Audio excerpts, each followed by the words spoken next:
আপনার বক্তব্যে কিছু অশ্লীল শব্দ রয়েছে, সেগুলো এক্সপাঞ্জ করা হলো। তোমার পাছায় তো ফুটা, তুমি আবার বড় কথা বলো কিভাবে? সুদ চাইলনকে বলে, চাইলন রে তুমি শুধু আমার একটা ফুটা দেখে আশ্চর্য হচ্ছ, কিন্তু তোমার পাছায় যে হাজারো ফুটা, সেক্ষেত্রে তোমার কোনো নজর নাই। রুচিকর অশ্লীল কোনো কথা এই সংসদে উচ্চারিত হোক, এটা আমরা চাই না। আপনার বক্তব্যে কিছু অশ্লীল শব্দ রয়েছে, সেগুলো এক্সপাঞ্জ করা হলো।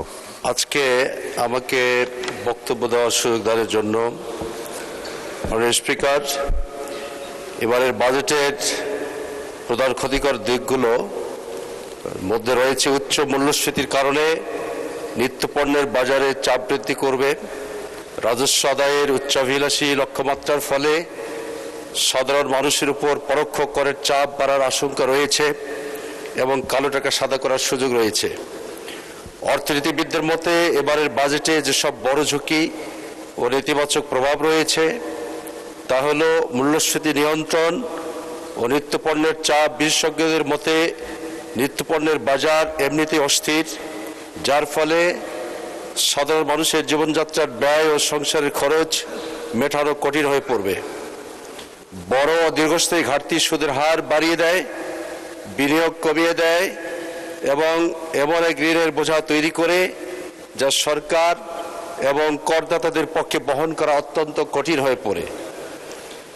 বিশাল এই ঘাটতি মেটাতে ব্যাংক থেকে অতিরিক্ত ঋণের বোঝা নির্ভরতা করবে এবং সাধারণ মানুষের জীবনযাত্রার ব্যয় বেড়ে যাবে।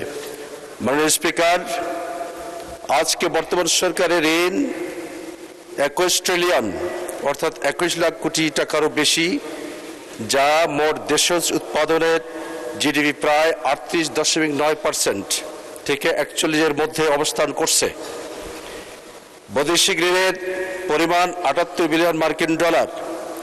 2026 সালের ফেব্রুয়ারি মাসের তথ্য অনুযায়ী বর্তমান সরকারের বৈদেশিক ঋণের পরিমাণ 7,806 কোটি টাকা মার্কিন ডলার, যা দেশের জনগণের কাঁধে বৈদেশিক ঋণের বোঝা বহন করতে হবে।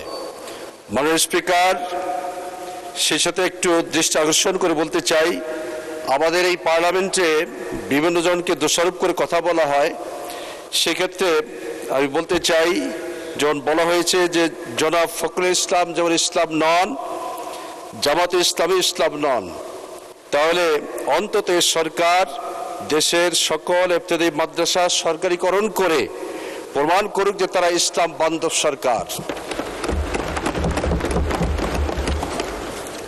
মাননীয় স্পিকার, প্রত্যেক জেলায় সরকারি স্কুল কলেজ রয়েছে, কিন্তু দুঃখজনক হলে সত্য এবারে যদিও কারিগরি ও মাদ্রাসা বিভাগে কিছু বাজেট বৃদ্ধি করা হয়েছে, কিন্তু ইবতেদায়ী মাদ্রাসাগুলোকে সরকারিকরণের কোনো ব্যবস্থা আছে কিনা আমরা এখনো বোধগম্য আমাদের হয়নি। এবং আমরা আজকে এই মহান সংসদে দাঁড়িয়ে বলতে চাই, বাংলাদেশ মুসলিম অধ্যুষিত দেশ, এদেশের শতকরা 90 কিংবা 92% মুসলমান। এদেশের আর্থসামাজিক উন্নয়নে মুসলমানরা যে ভূমিকা রাখে, তাদের প্রাক প্রাথমিক হিসাবে নৈতিক মূল্যবোধ শিক্ষা দান করা হয়ে থাকে মাদ্রাসা শিক্ষা ব্যবস্থাপনা থেকে। সুতরাং প্রত্যেকটি উপজেলায় একটি করে মাদ্রাসাকে সরকারিকরণ করার আমি প্রস্তাবনা পেশ করছি।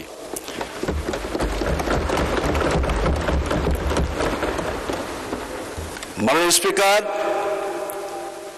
একটা গল্প বলতে হয়, চাইলন এবং সুচ এর কথোপকথন। চাইলন সুচকে বলে যে তোমার পাছায় তো ফুটা, তুমি আবার বড় কথা বলো কিভাবে? সুচ চাইলনকে বলে, চাইলন রে তুমি শুধু আমার একটা ফুটা দেখো, কিন্তু তোমার পাছায় যে হাজারো ফুটা তোমার মুখে।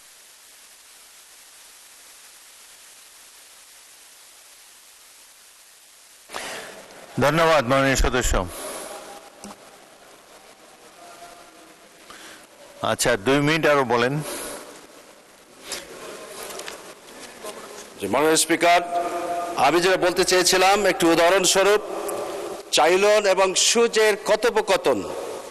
চাইলন সুচকে বলেছিল যে তোমার পাছায় তো ফুটা, তুমি আবার বড় কথা বলো কিভাবে?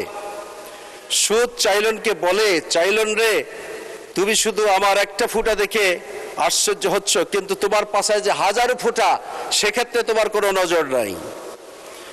মাননীয় স্পিকার, মাননীয় সংসদবৃন্দ, এখানে যারা রয়েছেন সংসদ সদস্যগণ, আমি সকলের দৃষ্টি আকর্ষণ করতে চাই, সরকার এবং বিরোধী দলের সবাই মিলে কিন্তু সরকার ব্যবস্থাপনা আমরা চাই যে সবাই সহমত পোষণ করে সকলের ভদ্রতা ভব্যতা রেখে মহান সংসদে আমরা জনগণের ভোটে নির্বাচিত হয়ে এসেছি কথা বলার জন্য, এলাকার উন্নয়ন করার জন্য এবং দেশের আর্থসামাজিক উন্নয়নে গরিব দুঃখী মেহনতি মানুষের জন্য আমরা কি করতে পেরেছি সে বিষয়গুলো আমাদের আজকে ভাবা দরকার। আমি সেই ক্ষেত্রে আমার এলাকার কিছু কথা তুলে ধরতে চাই। জোবার ও টিমলা উপজেলার পরোক্ষ প্রত্যক্ষভাবে ৭৪% মানুষ কৃষিকাজের সাথে যুক্ত। এখানকার প্রধান কৃষি ফসলগুলো হলো ধান, পাট, তামাক, আলু, হলুদ, মরিচ, তরমুজ সহ প্রায় ২৫,১০০ হেক্টর জমিতে আবাদি জমি প্রচুর পরিমাণে শাকসবজি সহ ফলানো হয়, কিন্তু অত্যন্ত দুঃখজনক সরকারিভাবে এখনো এই সকল শাকসবজি এবং ফলমূল সংরক্ষণের জন্য কোনো হিমাগারের ব্যবস্থাপনা করা নেই। আমি বিনয়ের সাথে অনুরোধ করি সরকার বাহাদুর অন্তত পক্ষে ডোমার কিংবা ডিমলা মিলে একটি শাকসবজি সংরক্ষণের জন্য হিমাগার স্থাপনের জন্য প্রস্তাবনা রাখছি। মাননীয় স্পিকার, আপনাকে অসংখ্য ধন্যবাদ।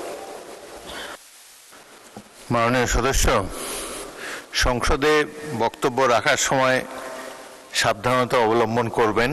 অরুচিকর অশ্লীল কোনো কথা এই সংসদে উচ্চারিত হোক এটা আমরা চাই না। আপনার বক্তব্যে কিছু অশ্লীল শব্দ রয়েছে, সেগুলো এক্সপাঞ্জ করা হলো।